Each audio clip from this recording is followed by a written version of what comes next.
So this is where we start. This is called the Smith machine. We're doing calves. Sometimes this block, there's not one out here, so you're going to go into the cardio room and you'll grab one. Even if it's a class one, you can grab one. Okay. Then you're going to put it here and you're going to put it straight. You're going to put one foot on there. Make sure the foot's straight, and you're placing the foot so that the ball is on the corner, okay? Not like this, but right up there on the corner, okay? The other foot is going to be forward, just like that. And then what I'm going to do is I'm going to rock forward, and my heel's going to stay pretty well down, okay? My heel's going to stay pretty well down. I'm going to rock forward and back. Try not to lead at the chest. Don't go like this. Lead at the hip.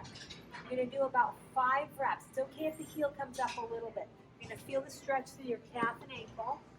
Then after about 5, I'm going to stay forward, and I'm going to go right and left. Right and left. Good.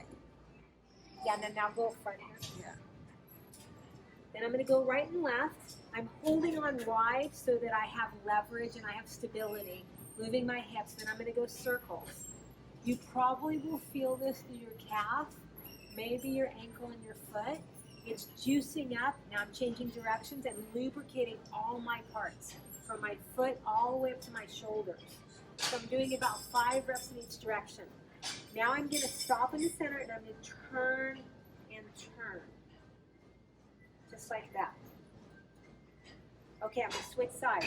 Place my foot straight, other foot forward, rock forward and back. We're doing about 5 reps apiece, forward and back. I'm leading with my hips.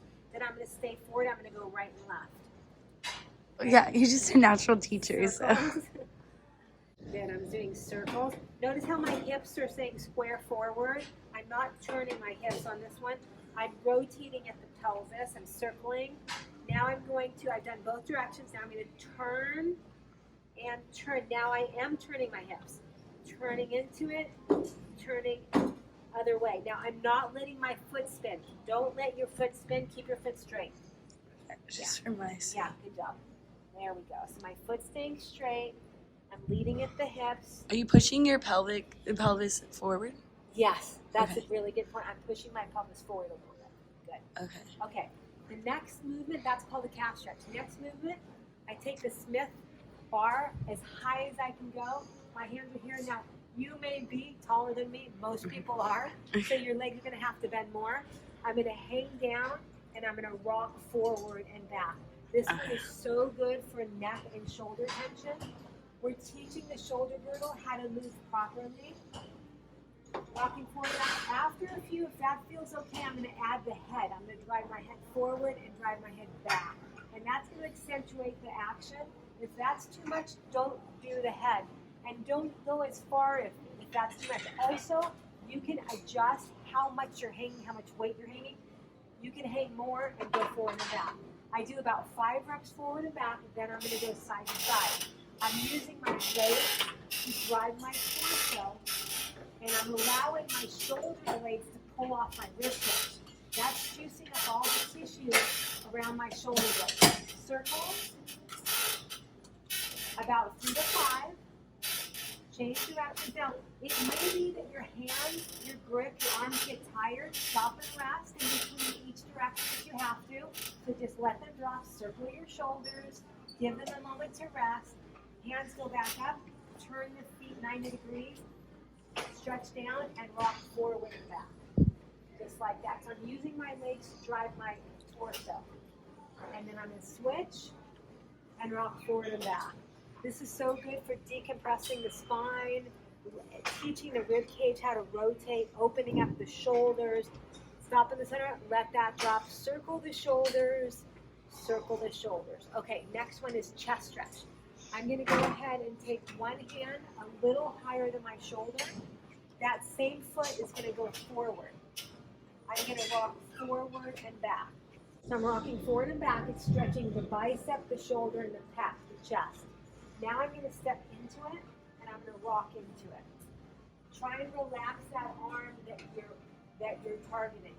Notice my elbow is straight. I'm not bending it. I'm going to stay into the stretch. I'm going to turn my face and look down and look up, like this. Now to get out of it, I turn my feet, I drop my arm. Keep forward and back. just like that. About 3 or 4 or 5. Then I'm gonna step into it and I'm gonna rock laterally. See, I'm stretching the chest, the shoulder, the bicep. About 3 to 5 reps. It's not so much about the numbers, how the tissues are releasing. I turn my face, I look down and look up. I just got an adjustment in my spine. That feels so good. Your body's gonna start adjusting. To get out of it, I turn and I relax. Good job. Okay, we'll move on to the next one. So now we're gonna come on over here. So these are the places that I've found in this gym to do these movements. Every gym has a place. So you're gonna come right here. This is called hip flexor. I'm gonna put one foot up. I put the inside leg up. That back foot is straight and it's about 18 to 24 inches away depending on your height. I'm gonna rock forward through this hip. This is the target.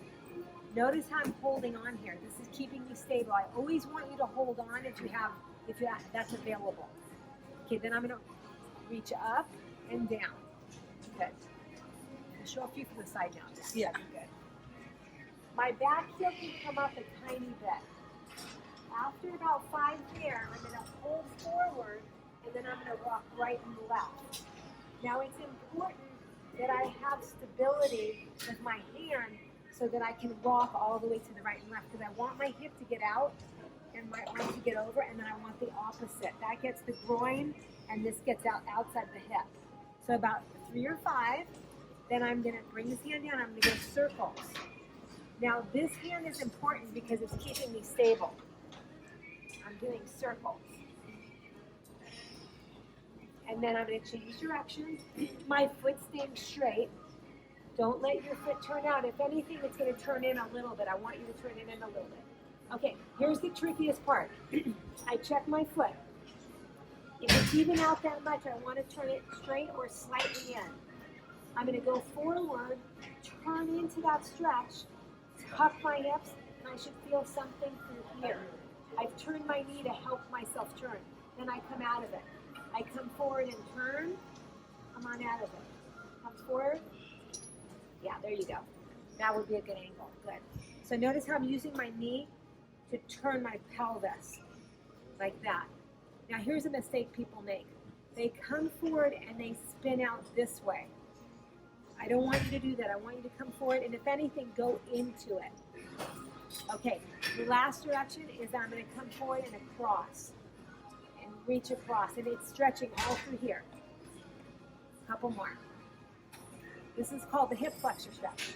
Okay, come on down, I'm gonna switch sides. So now you come to this side, yep. Now, I like this side better because I have this handhold. Now I could adjust this to the middle, and then I have a good handhold on both hands. That would be smarter, but I'm lazy. So one foot up, make sure the full foot is on there, not partial foot, full foot, back foot straight or slightly turned in. I'm gonna rock forward and back. I'm gonna do a few, just checking it out, feeling what I feel, and then I'm gonna add my arm. Adding the arm just gives you a bigger stretch. I always want you holding on if you can. Good. One more time, I'm gonna stay forward. Now I'm gonna use this to push me out and pull me in. Push me out, pull me in. I'm staying in that lateral plank. Okay, now I'm gonna go circles, my hand comes down. Good. I'm gonna change directions. Okay. Okay, now I look at my foot to make sure it's straight because usually it will have turned out there. I'm going to turn it straight or slightly turned in. I come forward and I'm going to turn my knee to turn my pelvis to get all through here. And then come on back. This one is a particularly important part because it helps get rotation at the hip, which is where most people start to lack, and that chews up the knees and the lower back. Okay. So restoring rotation at that hip is super important. I'm actually grabbing with my toes a little bit so my foot doesn't spin. Okay? Now I'm going to go the other direction. I'm going to turn into it. About 5 reps a piece. One more time. And come on down. Okay, we're going to come on over here.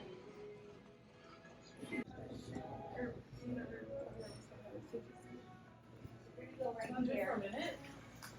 I'm gonna do is I'm gonna take this and I take it about a foot away from the wall or so. Okay. I'm gonna start out with the leg up on the side of the wall. So that I'm not gonna do this side. Okay, I'm gonna do this side because I need the wall. My foot is straight and my hips are square. Here's a mistake people make. Their hips go out, they don't even realize it. Bring your hips square and you're gonna feel the tension to the back of that leg. Hands are here, my knee is soft. I'm not making it get hard locked, I'm letting it relax. And then I'm gonna shift right and left. Okay, so one of the important parts here is that you wanna keep that pelvis square to the forward. What happens is people's pelvises turn out. This goes away because it's trying to release the tension. Try and keep this pelvis square forward. In fact, one of the things I'm sort of thinking about is turning this pelvis into this leg. And that's really gonna tension up that leg. My foot is straight up and my foot is pulled towards me a little bit. So I'm gonna do, I usually do a little bit more than 5 here. It doesn't feel so good at first. That's really normal, but then it's gonna loosen up and this is gonna really help neck and shoulder tension and lower back tension. Now, I'm gonna take this hand and I'm gonna reach to that far diagonal. My hips are gonna turn like that, and then I come back, they turn straight. Turn and come back, and turn and come back. 3, this gets the groin and the hamstring, so the groin end. Now I'm going to turn across. My hand comes here. This is harder. Go slow. Turn across. That really tensions it up. Turn across. And 3 more. 3, 2. Now I'm going to hold my hand here, or here, or here. Drop my face. Turn my face right and left. Bring that leg down, switch sides. Now, if this side isn't available and there's somebody here, I can also do this and go here and have a wide grip. Ideally, I'm here. Now, if I'm here with a partner, we just switch sides. So my foot's straight, my hips are square, my hands are wide, I'm under hand grip, rocking right and left. Just like that. I'm thinking about sort of turning my hip into my thigh. And that's going to tension up where most people are tight and where their body naturally escapes without you even realizing it. My foot is staying straight up and sort of towards me. Okay, now I'm going to come across. My hips get to turn. They turn back straight, so they turn again. Straight. 3. Last one.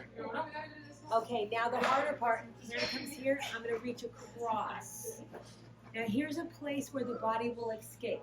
When you make it harder here, the body tries to escape there. So I'm trying to at least keep this hip in line and then move my torso across that diagonal, and that lights up this whole line. Now, you're moving into the tension. You should feel, as you're doing it, you're moving into the tension. One more time. I'm going to hold here, here, or here, drop the face, turn the face right and left, full range. And then stop there, bring it down. Good. I'm going to switch sides again. Okay, so now that was hamstrings. Now we're on to back butt. I go here. Again, my standing foot straight, my hip is square. I'm going to rock back and rock forward. It's important to have a good broad grip for stability. Try to feel and notice your hip orientation. You don't want to turn out. Keep your hips square forward. So both hip bones are crossing a finish line, an imaginary finish line at the same time. Stay forward, shift your pelvis, shift your pelvis. So I'm not just doing my upper body, I'm shifting the carriage of my pelvis. Shifting my pelvis. And when I do that, I feel the tightness right through this cuff. Now, some people are going to feel this in the groin, and that's okay. Now I'm going to go circles, circles. So you can see how important a good handhold is. If you don't have stability with your hands, you can't really do this effectively. Okay, I'm going to bring that down, rest it out. Now, after you practice this for a bit of time, weeks, maybe a month, you won't have to stop at this point. You can just continue to this point without a rest, but I want you to rest if you need to. Now I'm going to put my leg back up. I'm going to hop into this so I'm more of a square. At first I was a triangle. Now I'm going to square this up, and I'm going to go straight over my thigh. This is going to pull right through that hip. This is called the back butt stretch. About 5 reps. Then I turn into it. Head goes to the foot. About 5 reps. And then I'm going to turn the opposite diagonal here. About 5 reps. And then come on out of that and we'll switch sides. Okay. Here, my foot's straight, my hips are square. I'm going to rock forward and rock back. So this first part is called back butt with a hip driver. I'm driving at the hips and I'm lubricating that hip socket. I stay forward, I shift my pelvis right and left. Shift right and left. I'm moving from the pelvis. We call this a hip driver. I'm moving or driving from the hips. Let's go circles. I'm trying to keep this hip straight forward, or if anything, turned into that thigh. And that's going to increase the stretch. About 5 reps, change directions. Again, it's not so important how many you do. You're sensing, you're going inward with your awareness to sense the ease of the tissue. Now, normally I would rest there if I needed to, or not. I don't have to. I can square up, and now my torso goes down and up. Torso goes down and up. About 5 reps, and then turning, face to the foot, and then turn the opposite way, face to the knee. Okay, come on down, move it around. Now we're going to come over here. We're almost done. We got the quad stretch. Okay, quad stretch. What I normally do, I do one of 2 things. I will either put my foot up the wall, toe up the wall like that, or I will hook my foot on here. Yeah. My heel is lined up with my butt bone. My hands are here. The ball is good to have, but if you don't have that, that's okay. That's good to keep you a little stable. If I don't have it, I'm going to use this, and I'm going to rock back. Now I'm going to show you another option because this is pretty extreme. So I'm rocking back. This is getting my quad.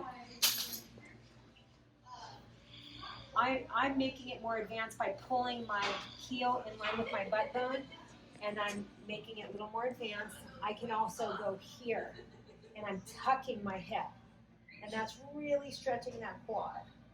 Then I'm going to come out, bring my other foot up, hook it, other foot forward. I rock back for a few. For most people who are watching this, just do that mount. I'm going to straighten my back heel, and I'm going to come back, and I'm going to hold it for a few after I've rocked for several. Because if you rock for several, it juices up the tissue. And then I'm going to reach up, I'm tucking this hip, and then come on down. Now let me show you an option of where else you can do this. You can also come right over here, and you could hook a foot here. Okay, that's not quite as extreme, and that might be a little more fair to the parts, okay? Let's go to one more place and we're done. Okay. Now this next one,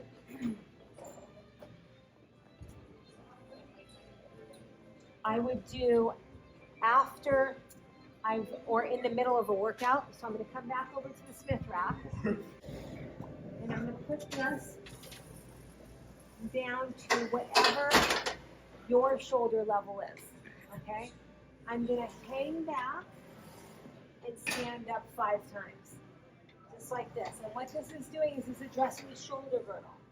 Hang back and stand up. This is called back stretch, hanging from mid-level. Then I'm going to stay down. I'm going to look down and up with my head. Notice how my torso is staying down. I'm bringing my neck as high up as I can, as low down as I can. Now, if you have a neck injury, move slowly and move only where your neck is willing to go. The next thing I do is I drive my hips, turn my hips with my legs. My legs are turning my hips. Can you also get me from the back? Yeah. So see how I'm using my legs to turn my hips, and I'm stretching right here. And then I'm stretching the other flank. After a few here, I'm going to stand up, turn my feet diagonally, hang back, and move to this side. Now I'm emphasizing this flank right here. So I'm going to do about 5 reps there. This is so good to open up the rib cage and help the shoulder girdle. Now I'm going to switch, and same thing here.